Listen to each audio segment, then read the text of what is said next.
This is Valley News Live at noon. Although spring forward is this weekend, it's definitely still winter here in the valley. It's been a frigid Friday with tough travel for some. Let's get a look at how the roads in North Dakota are shaping up right now.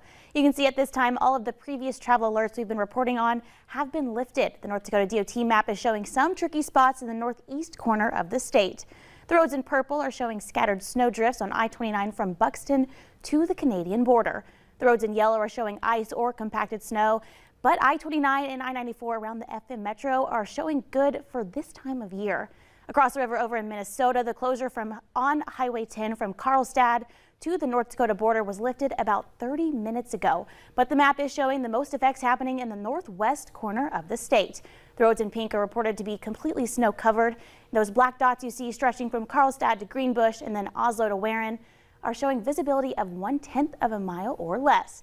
The roads in blue are showing partially covered snow, and green, again, normal for this time of year. With all that considered, let's get a check with meteorologist Lisa Green for an update on how the rest of our afternoon is shaping up. Lisa? Well, good afternoon. We're looking at conditions that will likely be more of the same for many places because that wind is still strong. And as long as we've got these gusts into the 30s, we're looking at that blowing snow factor for us through the day. This is our live view in Grand Forks at Home of Economy. I want to point out the flags, first of all, really blowing in that northwesterly wind. And we have blue skies, clear skies. What we're seeing here is this white area. Looks like clouds. That's blowing snow happening outside of our view here in Grand Forks. So we're continuing to deal with these blowing snow kind of streamers working their way through, even as we've seen the sky clear out. And you could see that there isn't much to show you on our satellite map here because we've watched that storm system move on. It really is just the blowing snow at this point. And of course, the wind creating that blowing snow. Lots of 20s on the white numbers here indicating our steady speed. So that's the sustained wind. And then gusts getting into the 30s. Fargo has a gust of 33, 30 over in Baudette, 35 in Jamestown. So those winds continue to be in that stronger range here this afternoon. Now, it's strong driving around in that wind in eastern North Dakota, southeastern North Dakota, but visibility is not bad. A lot of our snow is crusted over and that snowpack hardened up, but there is more snow that's blowing around in the east. We have visibility reports down at a half mile in Mahnomen and in Park Rapids right now. So we're still struggling in a lot of these areas. Quick look at your temperatures right now. We've dipped below freeze or below zero overnight, and we're working our way into some above zero numbers, but not by much. 3 degrees in Fargo, and we'll see those temperatures into that single digit range. Then they drop quickly tonight as that wind finally eases up. More on what to expect with the impacts from this system and the next one to coming up here in just a couple of minutes. And another one already on the radar. Thank you, Lisa. President Biden and European allies are targeting Russia's ability to trade as Russian forces move closer to Ukraine's capital. This morning, the Biden administration announced the U.S. will ban several key Russian exports, including vodka and seafood. The White House is also adding more Russian oligarchs to the sanctions list. Natalie Brand has the announcement from the White House.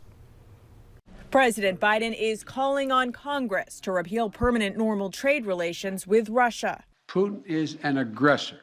He is the aggressor, and Putin must pay the price. This is a coordinated move with the European Union and G7 countries also taking that step. It will allow all of the nations to put new tariffs on Russian goods, hurting their exports. Doing it in unison with other nations to make up half of the global economy will be another crushing blow to the Russian economy. It's already suffering very badly from our sanctions. Russian President Vladimir Putin is issuing new threats that Russia may seize the assets of American companies that have suspended operations in the country. White House Press Secretary Jen Psaki tweeted that would ultimately result in even more economic pain for Russia. Congress has passed nearly $14 billion in additional assistance for Ukraine with overwhelming bipartisan support. But there is a divide between the administration and a group of lawmakers over Ukrainian President Zelensky's request for fighter jets. He has asked us for aircraft, specifically MiGs. We need to get in those MiGs. Dozens of GOP lawmakers sent a letter to the president imploring him to expedite the transfer of aircraft and air defense systems through NATO partners such as Poland.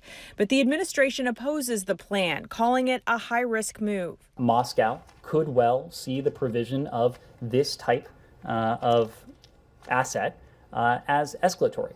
In what could be an attempt to cut off Ukraine's flow of weapons, Russian forces have expanded their attacks on western areas of the country, and they are now about 10 miles from the center of the capital city of Kyiv.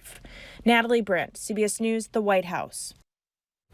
House Speaker Pelosi said the House is ready with legislation to formalize the president's announcement today and will take it up when they return next week.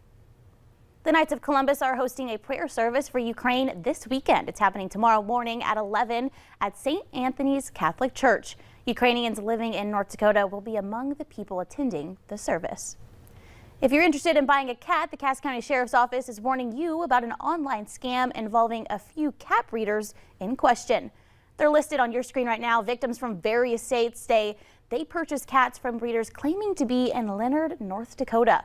The prices have ranged from $500 to $2,500, and the Sheriff's Office is reminding everyone to only make purchases online from verified vendors. Coming up at noon, America's favorite pastime is back, and fans of the Minnesota Twins are celebrating. But next, Lisa's back to tell us how long the windy weather will last and what we could expect for the weekend.